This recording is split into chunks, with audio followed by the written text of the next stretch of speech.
નમસ્કાર, હું છું પ્રેરણા. આપ રાષ્ટ્રીય ન્યાયાલય ગુજરાતના મહત્વના સમાચારની વિસ્તારથી વાત કરીએ તો સુરત સુમુલ ડેરીની ચૂંટણી યોજાશે. સુરત હાઈકોર્ટે ચૂંટણી યોજવા માટે આદેશ આપ્યો છે. અત્યાર સુધી વહીવટદાર સુમુલ ડેરીનો વહીવટ સંભાળતા હતા. કેટલાક વિવાદોને લઈને સુમુલ ડેરીની ચૂંટણી ગોચમાં પડી હતી.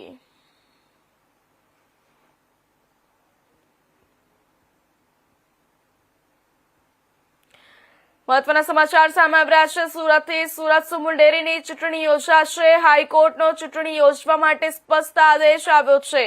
લાંબા સમયથી વહીવટદાર સંભાળી રહ્યા હતા વહીવટ, ત્યારે વિવાદોને કારણે અટકેલી ચૂંટણીને લીલી ઝંડી મળી છે.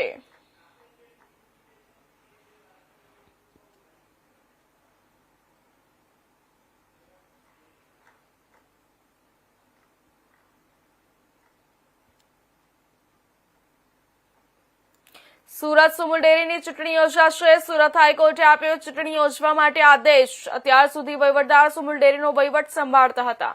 આ સમાચાર પર વધુ વિગતવાર માહિતી આપવા માટે આપણી સાથે સુરતથી બ્યુરો ચીફ જોડાઈ ચુક્યા છે શૈલેષ ત્રિવેદીજી.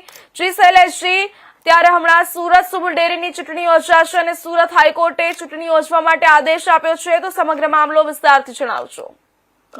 સુરત અને સમગ્ર દક્ષિણ ગુજરાતની સૌથી મોટી એવી સુમુલ ડેરીનો ચૂંટણીનો મામલો છેલ્લા કેટલાય સમયથી વિવાદાસ્પદ બન્યો હતો અને ખાસ કરીને સુમુલ ડેરીમાંથી એક જૂથ હાઈકોર્ટમાં ગયું હતું. હાઈકોર્ટમાં જઈને આ જૂથ દ્વારા ડિલિમિટેશનની માંગ કરવામાં આવી હતી અને એ સહિત અનેક મુદ્દાઓને લઈને હાઈકોર્ટમાં ચેલેન્જ કરવામાં આવી હતી. હાઈકોર્ટે પણ લાંબી સુનાવણી બાદ આજે મોડી સાંજે એવી રીતનો ચુકાદો આપ્યો છે કે 29 દિવસની અંદર સુમુલની ચૂંટણી, ડિરેક્ટર્સની, ચેરમેન, વાઇસ ચેરમેનની ચૂંટણીનું જાહેરનામું પ્રસિદ્ધ કરવું અને તેની સાથે સાથે જે ડિલિમિટેશનની માંગ કરવામાં આવી હતી એ ડિલિમિટેશનની સાથે 29 દિવસની અંદર ચૂંટણીનું જાહેરનામું પ્રસિદ્ધ કરવાનું આદેશ આપવામાં આવ્યો છે. આમ કંઈક ને કંઈક જે જૂથ અત્યારે રાજુ પાઠક જૂથ જે કહેવાતું હતું ને રાજુ પાઠક જૂથ જ અત્યારે જે હાઈકોર્ટમાં ગયું હતું તેની તરફેણમાં ચુકાદો આવ્યો હોવાની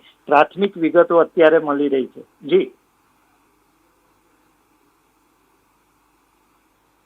જી, સુમુલ ડેરીની ચૂંટણી મામલે હાલ શું ચર્ચાઓ તેજ બની રહી છે? શું ચર્ચાઓ ચાલી રહી છે?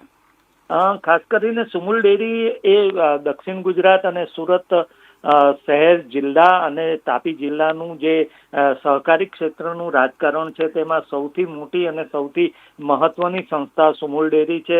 હજારો પશુપાલકો તેની સાથે જોડાયેલો છે, હજારો કરોડનો વહીવટ તેની સાથે જોડાયેલા છે અને સ્વાભાવિક છે જે જૂથ પાસે સુમુલ ડેરીનો વહીવટ હોય તેનું વર્ચસ્વ સમગ્ર સુરત જિલ્લો, સુરત શહેર, તાપી જિલ્લો અને સમગ્ર દક્ષિણ ગુજરાતમાં રહેતું હોય છે. તેને લઈને ભાજપના જે કેટલાક જે જૂથો છે ભાજપના એ આ સુમુલ ડેરીની સત્તા કબજે કરવા મથામણ કરી રહ્યા છે અને તેને લઈને સુમુલ ડેરીની જે ચૂંટણી છે એ પ્રતિષ્ઠાનો જંગ બની રહેશે એ વાત ચોક્કસ છે.